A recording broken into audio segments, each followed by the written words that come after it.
When central bankers started tightening their monetary policy 2 years ago, every single major economist on the mainstream media was predicting some sort of kind of a doomsday that would come after the rate hiking cycle, because the economy was so indebted and people were predicting that the higher rate will not sustain because of the debt weightage in the economy.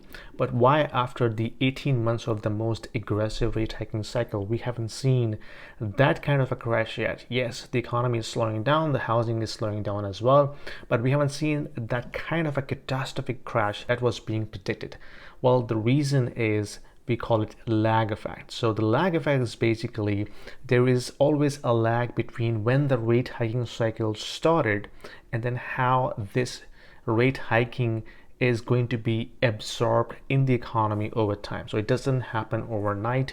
And if you look at this chart, which shows you the Federal Reserve funds rate going back all the way to 1960s, and we can see that each time when they increase their interest rate, they started their rate hiking cycle, the recession happens right after when they pause. So all of these occasions, you can see that the gray line is showing the recessionary period, and you can see the rate hiking cycle as it gets started at the moment when it gets stopped, and soon after that we see a recession is followed by. But this is not a very good indicator. One of the best indicators we have seen in the history to predict the recession is the yield curve inversion. Basically, it's the difference is the spread between the 10-year and the 2-year treasury yields. And when you plot this across the time, you see this kind of a yield curve inversion. If you look at the history going all the way back to 1960s and 1940s, we can see that each time when the yield curve gets inverted, it is always followed by a recession. But the key thing here is that the recession doesn't happen right after its inversion. There is a lag that we see between the time the yield curve gets inverted and when the recession starts. That's what we call lag effect. So this lag is not consistent. Sometimes it is 6 months, sometimes 12 months, 18 months, 24 months. So it varies depending upon many different factors.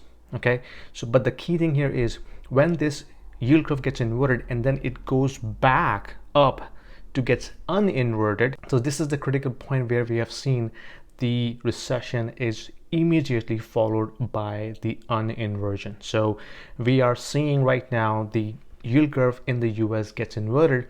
Now it is bouncing back. So it hasn't crossed that zero line yet, but the moment it crosses the zero line, this is the point where we think the probability is much higher that the stuff hits the fan.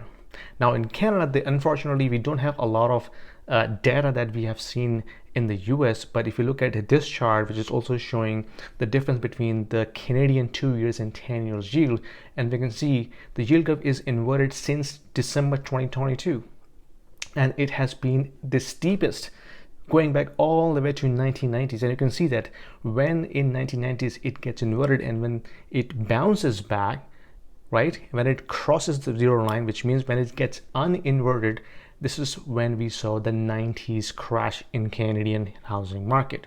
Now this is also very important, guys, so keep an eye on this yield curve inversion. The moment it is going to get uninverted, this is the point where we should be very careful what's going to happen in the economy.